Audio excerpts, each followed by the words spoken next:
Hey guys, welcome back.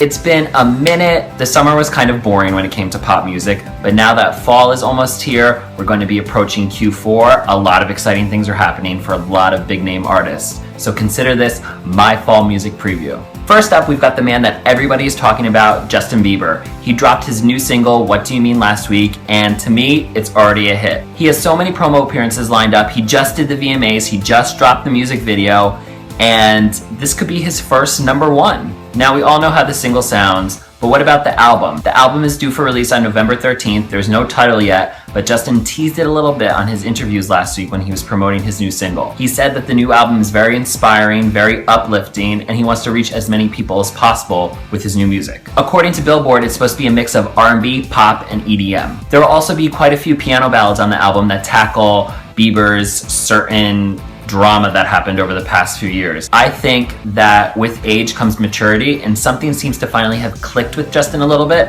I think that this album is going to be his strongest yet. He had such a huge summer hit with Where Are You Now, and it looks like he's going to duplicate that success with What Do You Mean. Now, someone who's right on the heels of Bieber, Nick Jonas, is also gearing up to release a new album very soon. Originally, it was pushed as a repackage, but it sounds like that Nick was so creative in the studio that he has a whole new album of material ready. While I'm still a little pressed that Teacher wasn't a single off of his last album, I think that Levels kind of makes up for that. It's interesting to see the evolution of Nick Jonas, the adult pop star, and I can't wait to see what his next step is. In one degree of separation from Nick Jonas, Demi Lovato announced her new album, Confident. It's named after her second single that leaked a while ago, and it's got this great thunderous drum sound. It reminds me a lot of Personal Jesus, and it still finds her exploring her sexuality, but instead of being a little bi-curious in this one, she's using it to her advantage and showing how powerful she can be. Demi has stated that this new album will introduce a new Demi to all of her fans, and judging by the track list, it seems like her new album is shaping up to be a pretty solid one. She's got a collaboration with Iggy Azalea on it, she's teaming back up with Ryan Tedder on a track, she worked with people that worked with Ariana Grande, One Direction, Britney Spears.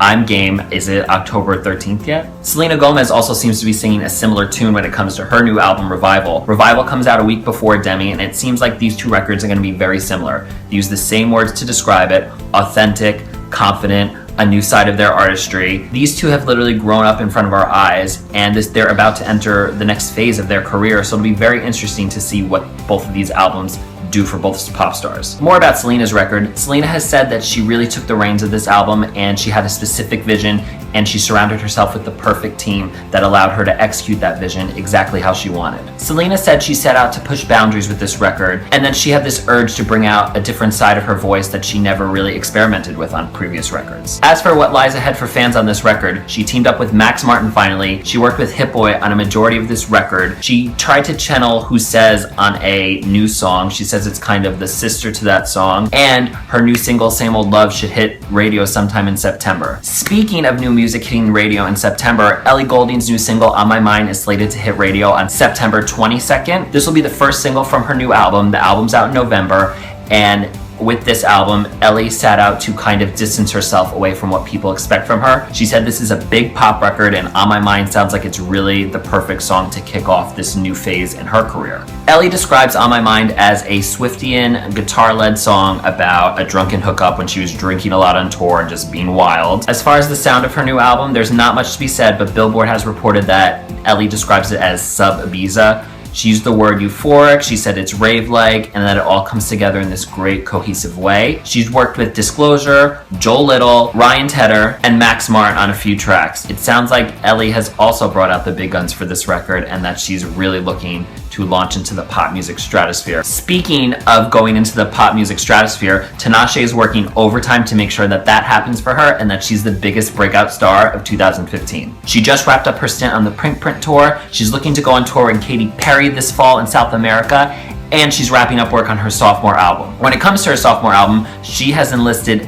everyone to work with. She's working with Nick Nack, she reunites with Dev Hynes, she's working with Max Martin, and she aligned herself with Hit Boy. Diplo is supposed to be the man behind her end of summer single that's coming imminently. As far as the style on her new record, she's obviously keeping her same style of R&B, but she's also doing dance pop, and it sounds like that a sequel to 2 On is in the works. I am so excited for Tinashe to release her new album. It's slated for November. I've said time and time and again that I think she's the biggest star around. She has so much potential, and I can't wait for everyone else to discover her this year and just blow her up into next year. Now, there isn't much known about Ariana Grande's new album, Moonlight. It supposedly is scheduled for release later this year, and it looks like that actually might be true. Her new single, Focus on Me, has been getting a lot of buzz all over the internet, and Ariana doesn't even help to deny that buzz when she just teases it on Snapchat and Twitter all the time with her fans. There isn't a lot known about Focus on Me. It was previewed at the iHeartRadio Summit earlier this month, and it's slated for release in September. Be on your toes, because this could happen at any time. Another pop diva that's gearing up to launch her latest project is Lana Del Rey. As most of us know,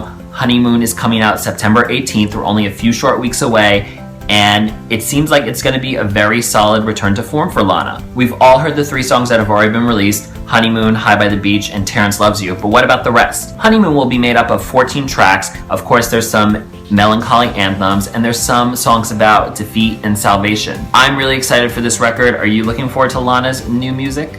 As far as another record that I'm very, very excited for, Janet Jackson is finally releasing another album this October. There is not much known about this album. It's been heavily guarded up until this point, but little by little it's coming out the sooner we approach the release date. As expected, her rumored to be titled album, Unbreakable, follows a concept, and if you follow Janet's career, you know that she thrives with concepts. Her frequent collaborators, Jimmy Jam and Terry Lewis, have said that this is unlike any other Janet album. She's really going out on a limb, and she's really experimenting and doing a lot of different things that people wouldn't expect from her. They said at the end of the day, this is still a Janet record, but it's a Janet record that fans have never heard before. Now, this is a very large statement I'm about to make, but Adele is apparently returning to music in November. No one really knows anything about it, but a lot of publications were teasing that we would hear it around holiday time. So if you're waiting for the return of Slade-L, get ready, because it's coming your way. One album that has me interested that's coming out this fall is Little Mix's Get Weird. They've really channeled this late 80s, early 90s sound. They've worked with Jess Glynn, they've worked with Jessie J, they've worked with people who've worked with Ed Sheeran, One Direction, Britney Spears.